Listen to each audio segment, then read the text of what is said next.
Problema konseptual pendidikan Islam di era globalisasi. Menghadapi tantangan transformasi pendidikan Islam dalam konteks globalisasi modern yang menuntut adaptasi tanpa kehilangan identitas fundamental. Yang pertama, pengertian dan ciri-ciri era globalisasi. Interkonektivitas global yaitu sistem komunikasi dan informasi yang menghubungkan seluruh dunia dalam jaringan real time. Yang kedua, mobilitas tinggi, pergerakan bebas manusia, modal, teknologi, dan ide melewati batas-batas geografis. Selanjutnya, standar universal, penetapan standar global dalam berbagai bidang termasuk pendidikan dan teknologi. Dampak globalisasi terhadap sistem pendidikan. Yang pertama, ada dampak positif, yaitu akses informasi global yang luas, pertukaran pengetahuan lintas budaya, teknologi pembelajaran modern, dan standar kualitas internasional. Lalu, ada dampak positif, yaitu westernisasi nilai-nilai kependidikan, marginalisasi kearifan lokal, ketergantungan pada teknologi, serta krisis identitas budaya. Selanjutnya, konsep dasar pendidikan Islam tradisional. Al-Quran dan hadis, yaitu sumber utama ilmu pengetahuan yang menjadi fondasi seluruh sistem pendidikan Islam dengan pendekatan holistik. Yang kedua, hubungan guru dan murid, yaitu relasi yang dibangun atas dasar takdim dan penghormatan dengan transfer nilai spiritual dan intelektual, keseimbangan dunia akhirat, yaitu orientasi pendidikan yang mengintegrasikan pencapaian kesuksesan dunia dengan keberlanjutan ukhra. Selanjutnya, yaitu tantangan konseptual dalam pendidikan Islam modern. Yang pertama, dikotomi ilmu, pemisahan antara ilmu agama dan ilmu umum yang menimbulkan fragmentasi pengetahuan. Yang kedua, relevansi kurikulum, yaitu ketidaksesuaian materi pembelajaran tradisional dengan tuntutan zaman modern. Yang ketiga, kompetisi global, yaitu tekanan untuk bersaing dalam standar internasional tanpa kehilangan identitas Islam. Kesenjangan antara nilai-nilai Islam yang bersifat universal dan tuntunan global yang dinamis merupakan isu kompleks yang sering menjadi fokus diskusi akademis, sosial, dan politik, sekaligus peluang dalam berbagai aspek kehidupan, terutama dalam pendidik, sosial, dan ekonomi. Individualis dan komunalisme, yaitu tuntunan global sering mendorong individualisme, yaitu menekankan pada hak dan kepentingan diri yang berbenturan dengan nilai komunisme, kebersamaan, gotong royong, dan tanggung jawab sosial. Contohnya yaitu kurikulum pendidikan harus menyeimbangkan pengembangan bakat individu siswa dengan penanaman sikap peduli sesama pada masyarakat. Kayak misalnya proyek sekolah yang mendorong kompetensi individu diimbangi dengan kegiatan bakti sosial kelompok yang ada di sekolah. Nah, selanjutnya materialisme dan spiritualitas. Materialisme yaitu orientasi pada pencapaian materi, kekayaan, dan kesuksesan duniawi. Sementara Islam menekankan pentingnya ketakwaan, akhlak, dan tujuan akhirat. Yaitu contohnya, sekolah Islam itu tidak hanya berfokus pada hasil ujian nasional yang tinggi, tetapi juga pada pembentukan karakter dan keimanan siswa, seperti menjalankan sholat duha dan tadarus Al-Quran setiap hari. Yang selanjutnya yaitu liberalisme dan keutuhan Islam.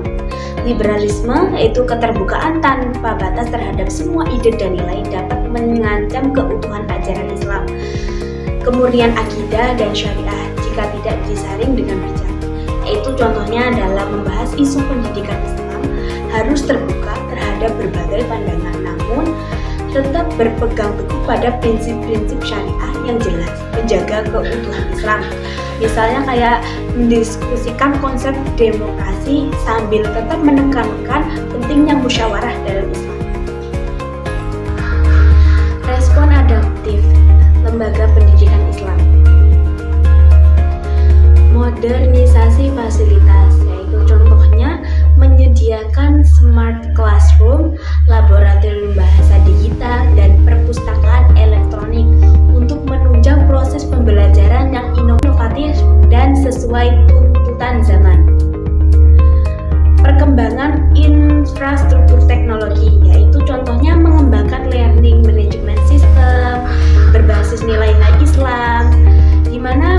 pembelajaran kuis dan interaksi online berinteraksi dengan penanaman nilai agama dan akhlak. Selanjutnya, meningkatkan SDM.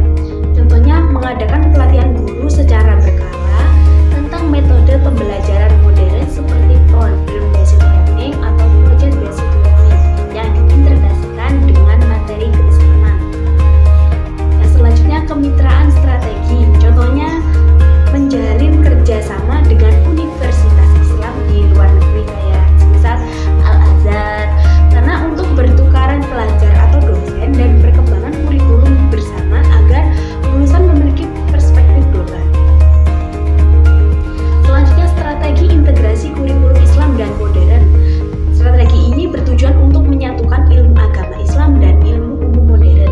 Untuk yang pertama, Islamisasi sains, perspektif Islam dalam pembelajaran sains dan ilmu-ilmu modern. Contohnya yaitu saat mengajarkan biologi tentang sistem reproduksi atau otonomi ibu, guru mengaitkan dengan konsep penciptaan manusia dalam Al-Quran dan hadis untuk memperkuat keimanan.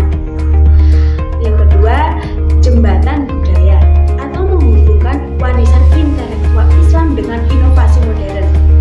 Contohnya, saat mempelajari sejarah siswa, diajak meneliti kontribusi ilmuwan muslim klasik seperti Ibnu Sina atau Khawarizm dalam bidang kedokteran atau matematika dan bagaimana warisan mereka relevan dengan teknologi saat ini. Yang selanjutnya, kurikulum integratif. Contohnya, merancang mata pelajaran yang menyatukan beberapa disiplin ilmu, misalnya kayak mata pelajaran filsafat ilmu dan etika Islam, yang menggabungkan antara filsafat umum, logika, dan akhlak Islam. Selanjutnya, pendekatan holistik, mengembangkan potensi peserta didik secara menyeluruh, kognitif, efektif, dan psikomotorik dengan menanamkan nilai-nilai Islam.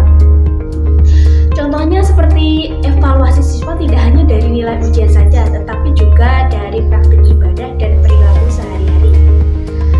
Yang selanjutnya, isu-isu kontemporer, isu-isu yang memerlukan perhatian khusus dalam pendidikan Islam saat ini, yaitu teknologi digital.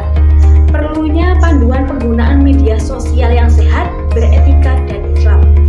Seperti contohnya, mengajarkan literasi digital kepada siswa sebelum menyebarkannya, dan menggunakan media sosial untuk berdakwah dan amal soleh, bukan untuk ghibah atau fitnah. Selanjutnya, pluralisme agama. Pentingnya menanamkan sikap ini, toleransi, dan kesediaan hidup berdampingan di tengah masyarakat multikultural. Contohnya, mengajarkan fikih muamalah atau pendidikan agama yang menjalankan konsep ukhuwah Islamiyah atau yang disebut persaudaraan sesama muslim, serta etika berinteraksi dengan non-muslim tanpa mengorbankan akidah. Solusi dan rekomendasi untuk masa depan.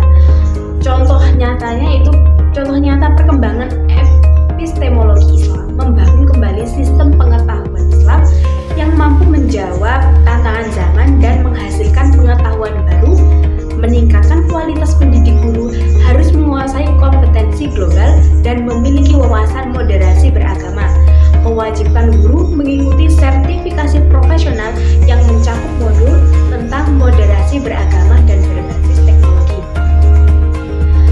Selanjutnya itu inovasi metodologi, mengembangkan cara belajar yang mengintegrasikan teknologi dengan nilai-nilai Islam, menggunakan augmented reality atau AR atau virtual reality VR untuk simulasi ibadah haji untuk menelusuri sejarah Islam yang diperkaya dengan pesan moral dan keimanan.